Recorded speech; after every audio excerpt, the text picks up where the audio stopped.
Has it ever crossed your mind how Queen Victoria or the Victorian women kept themselves clean? Don't romanticize the past because it's not all that glitz and glamour. Don't romanticize the present because it's not all that perfect too.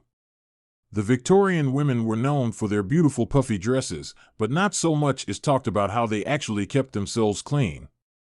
Remember, most books, movies, and TV shows made in the last century romanticized the Victorian era. Sometimes the situation wasn't always favorable and hygiene was not so easy for them, especially women from rural areas. Hi, welcome back to History Rediscovered. Remember to support our channel, please subscribe. In this episode, we talk hygiene during the Victorian era. Some of these things might come as a surprise to you, but it is what it is. In the Victorian era, menstruation was a deadly disease that could lead to madness. Right now, there are a variety of ways that women can handle their periods, but do you keep wondering how Victorian women dealt with theirs? In the 1800s, it was normal for women to free bleed onto their puffy Victorian dresses, which had a lot of layers of clothing material. They used split crotch drawers too, which compare to modern-day underwear. But split crotch drawers would do little in terms of protection during menstruation. Other options were that they also used a T-bandage consisting of a napkin called a guard, which was a cloth folded like a cravat and tied around the hips with a string or ribbon. Patients described how many times they changed out their T-bandage, sometimes totaling anywhere from 12 to 20 changes a day. Imagine how hard that would have been. Other options for lighter days included wearing thicker petticoats for absorption. It was a struggle for most women. And remember, Victorians were quite obsessed with hygiene, so much so that they changed their undergarments multiple times a day to avoid soiling their clothes with sweat. And to add on top of that, heavy bleeding was also considered to be dangerous and required purging, opiates, and physical restriction. Since cramps were seen as a punishment, people who were menstruating weren't offered pain relief medicine, mostly used herbal remedies at the time. In an effort to ease some of the pain, people believed that burning a toad and wearing the ashes in a pouch around your waist would cure cramps. Sometimes it was believed that women would go mad, maybe because of the pain. It was not until the late 19th century or early 20th century that science began to fully understand menstruation. Bless all the women out there, they have gone through and still go through a lot. Victorian women used their own urine to bleach their clothes. In the 18th century, wool manufacturers used both urine and sheep or pig manure for washing. There weren't any washing machines to speak of until the 1880s, so for most of this age, laundry was done by hand and it was hellishly hard work.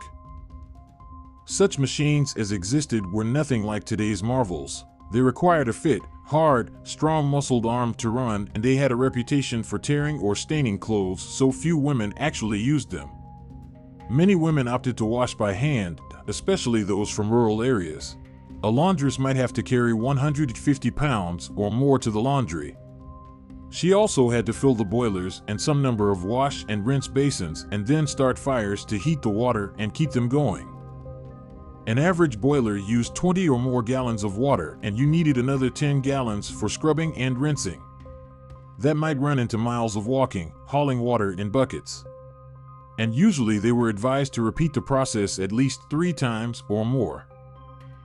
Clothes went into boiling water for around 15 minutes while a laundress used a washing bat to move them around. It was a paddle, up to 3 feet long. Next, into a wash basin of warm water for stain removal. Depending on the stain, it might be treated with lye soap, brick dust, pipe clay, or chalk. They used alcohol for some stains and other things. I'd bet the best laundresses had secret stain remover concoctions. Thanks to the ammonia in it, urine was used to bleach or lemon or onion juice.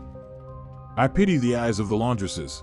Also, underneath the elaborate dresses, they wore layers and layers of undergarments, chemises, slips, hoop skirts, shifts, crinolines, petticoats, to protect the outer garment from fluids like sweat and blood. This was done to make it easier to wash. Long skirts and tight corsets were blamed for the spread of tuberculosis. At the same time, tuberculosis was a beauty trend. By the mid-1800s, tuberculosis had reached epidemic levels in Europe and the United States.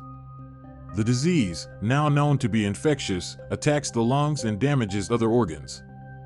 When tuberculosis began to spread with fervor during the Victorian era, the way it was contracted still wasn't fully understood. Before the advent of antibiotics, its victims slowly wasted away, becoming pale and thin before finally dying of what was then known as consumption. The Victorians romanticized the disease and the effects it caused in the gradual build to death. Corsets came under attack as they were believed to exacerbate tuberculosis by limiting the movement of the lungs and circulation of the blood. Corsets sometimes could be tied so tight that it would result in difficulty in breathing. Feel elegant, but I can't breathe. Now, of course, it can No, if I just can sit down for a minute. and a lady can do a lot for that. Oh, First, you push it up here. Health corsets made with elastic fabric were introduced as a way to alleviate pressure on the ribs caused by the heavily boned corsets of the Victorian women. They made homemade toothpaste out of cuttlefish or just salt alone. The Victorians used brushes and toothpaste, just like we do, making improvements to the techniques of the previous century. Middle and upper-class Victorians could easily purchase toothbrushes and toothpaste, but many people made their own concoction for cleaning teeth even when it was possible to buy ready-made products. They used soot, chalk, coral, alum, powdered cuttlefish, myrrh, and camphor to clean their teeth.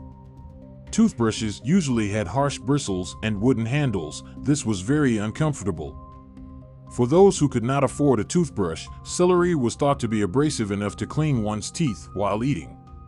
People did brush their teeth, sometimes just using salt on a finger and rubbing across the teeth, other times perhaps using a frayed twig.